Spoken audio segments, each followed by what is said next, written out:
Creo que esto se refiere a el Cordero y no al libro de la vida. Perdón, y no al libro de la vida. Ah, caray.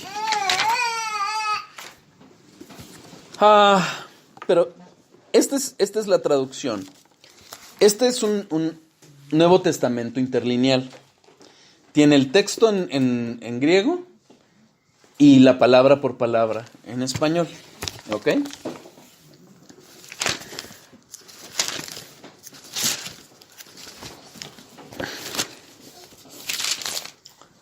Um, 13:8. Y adorarán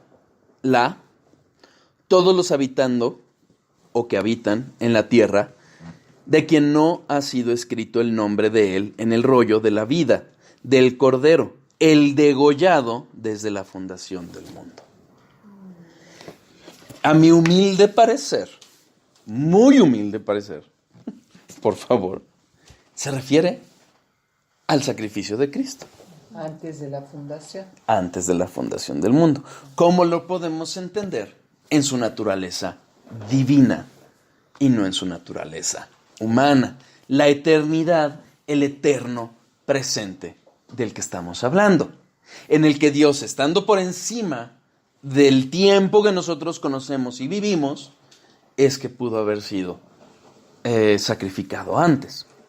Es por eso que Tozer dice: Dios ya había vivido el Calvario y la resurrección y la gloria y la corona. Insisto, en su deidad, mas no en su humanidad. Ahorita vamos a entender cómo Dios, siendo eterno, se manifiesta en un tiempo y actúa en un tiempo. Así como en un momento nosotros hablamos de la omnipresencia de Dios y que pese a eso hay lugares donde se manifiesta y actúa directamente, es una forma similar a lo que hace en el tiempo. ¿Ok? Pero sí. Ahí me surge una duda. Claro. El Cristo que se sacrificó para la salvación de todos los hombres, bueno, tiene sentido, ¿no? Claro. O sea, pero ahí si era antes de los tiempos que conocemos, ¿tenía algún objeto sabido o explicado en la Biblia para qué? ¿Y cómo sí, claro. Si era humano? O sea, ¿cómo pudo hacer un sacrificio si es espíritu? Porque es en la misma vivencia que nosotros tenemos. O sea, en esa realidad eterna. No la encarnación misma, pero sí Dios habiendo vivido o habiendo estado por encima del tiempo. Respondiendo tu duda, sí. Totalmente. En el decreto eterno de Dios estaba ya la caída. O sea, la crucifixión, el sacrificio de Cristo, la encarnación, vida perfecta, la obra, la muerte y la resurrección de Cristo tenían eternamente destinados la salvación del mundo. De su pueblo. ¿Ok? Sí. Entonces, siempre tuvo una razón de ser. Si hubo alguien que se salvara en el Antiguo, más bien, los que se salvaron en el Antiguo Testamento, se salvaron por fe, por gracia. ¿Ok? Tú fíjate en esto. Cuando Dios saca al pueblo de Egipto, primero, ¿qué es lo que hace? Los escoge, los saca, los redime y ya después les da su ley. Y junto con la ley le dio todos los medios sacrificiales porque iban a pecar. ¿Quién se iba a salvar? El que tuviera fe. Por eso cuando Cristo viene, no deroga la ley, la cumple. Y ya no son necesarios todos esos sacrificios que estaban anunciando en la naturaleza temporal el sacrificio de Cristo. Pero eternamente ya estaba. Ok, sí, pero lo ¿sí? que yo entendí era que todavía no se había creado ni el mundo, ni el hombre, ni nada. Totalmente. No había nada. Nada. Antes de la fundación del mundo. Entonces, por eso yo digo, ¿cuál fue? ¿Hubo algún objeto? ¿O nada más era al hijo darle alguna enseñanza, algún sacrificio necesario para algo? Bueno, o sea, es que Dios eternamente determinó la creación, no por otra cosa, sino para manifestar su ¿cómo se llama? Su gloria. Su gloria, todos sus atributos. Ok. Y entre esos atributos, es que tú imagínate, finalmente si nosotros conocemos a Dios, y lo vamos conociendo, y vamos viviendo todo lo que Dios es magnífico, es impresionante, ¿sí? El hecho de que Dios se manifestara así, es por amor. Porque ¿quiénes somos beneficiados? Somos nosotros los beneficiados. Dios no lo es. A Dios no le añadimos nada con nuestra adoración, nada. Eternamente nos amó. ¿Ok? Quizás lo que o la forma en lo que lo estás viendo es que en la eternidad pasada había un tiempo en el que se sacrificó, pero no, porque no hay tiempo. No hay tiempo, ¿no? No hay había tiempo. nada. Fue en la eternidad. No había nada, ni nadie, ningún hombre al cual Nada de este universo. salvar. Nada de este universo. Sí, no sabemos porque de había qué Dios. era. Había Dios. ¿Y podía haber otras cosas? Mira, la Biblia dice, bueno, un principio de hermenéutica nos enseña que debemos de callar donde la Biblia calla y debemos hablar donde la Biblia habla. Y la Biblia lo que nos enseña es que en la eternidad pasada estaba Dios y estaban las tres personas, Padre, Hijo y Espíritu Santo, que es Dios. Es lo único que sabemos. Y Dios eternamente. Ok, o sea, es un misterio total. O sea, En ese aspecto sí. Sí, ya entender ese punto sí. sí, sí. Pero lo que te acabo de decir sí es bíblico en el sentido de decir, es Dios nos crea por amor y por amor podemos verlo y podemos ver que aún la caída tenía el propósito de glorificarse porque a través de esa caída, del pecado del hombre, hoy nosotros podemos conocer la misericordia de Dios. Sin la caída, ¿cómo podríamos haber conocido la misericordia de Dios? Claro. Sería imposible. ¿Sí? O sea, Dios ya sabía que iba a picar a Adán. Totalmente, totalmente. Entonces, en ese sentido, es que podemos interpretar Apocalipsis 3:8. Mi responsabilidad es decirle, está en estas dos. ¿Sí? Yo sí me inclino por esta porque parece que el texto en griego sí apunta a un sacrificio eterno de Dios. ¿Y cómo lo podemos entender? En la naturaleza divina, eterna de Cristo. No en su naturaleza humana. ¿Ok? Es que sabes que a mí como que, ay, no sé, o sea, Ujú. como que a veces surge la duda y dices, pero a ver, o sea, es que es como si Dios hubiera decretado Ajá. que su hijo iba a sufrir, Sí, es correcto. o sea, pero... Lo decretó. Ajá, pero es que era un poco como la duda de Ricardo, o sea, Ajá. como que con qué fin, o sea, es como, imagínate, nosotros tenemos al bebé, Ok. ¿no? Y decimos, ay, bueno, ¿para qué tuviste un hijo? Ah, pues para que sufra. Ok. O sea, y entonces dices, Ok. Pero no lo creo. Ojo. ¿Cómo? Primero, antes que nada, no lo creo. Dios no creó a su hijo. no, bueno, es el mismo. Ok. Es que es, Lo hizo hombre. No lo vamos a entender. Acuérdate que es un misterio. O sea, podemos ir hasta donde la Biblia nos enseña de la Trinidad. Pero déjame decir por qué. ¿Por qué estaba dentro de ese decreto eterno el sacrificio de Cristo? ¿Qué dice la palabra?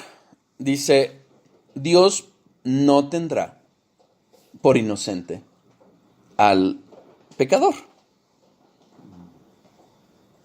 ¿Qué está manifestando ahí Dios? Un atributo que todavía no hemos visto, pero que es la justicia de Dios. ¿Pecas? Muerte. ¿Ok? Alguien ponía un ejemplo. Vamos a pensar que llega alguien y mata a tu hijo, ¿no? Alguien piensa eso. Y de repente tú vas al juicio y llega ante el juez y el juez dice, soy misericordioso y te perdono, vete. ¿Pensarías que el juez fue justo? pues no. No, porque no hubo castigo. Fue injusto. La única forma en que Dios pudo mantener su justicia y manifestar su misericordia fue que ese pecado por el cual nosotros debimos de haber muerto, lo pagara alguien más. El sustituto perfecto, Cristo. Por eso en la cruz se une la justicia y la misericordia de Dios.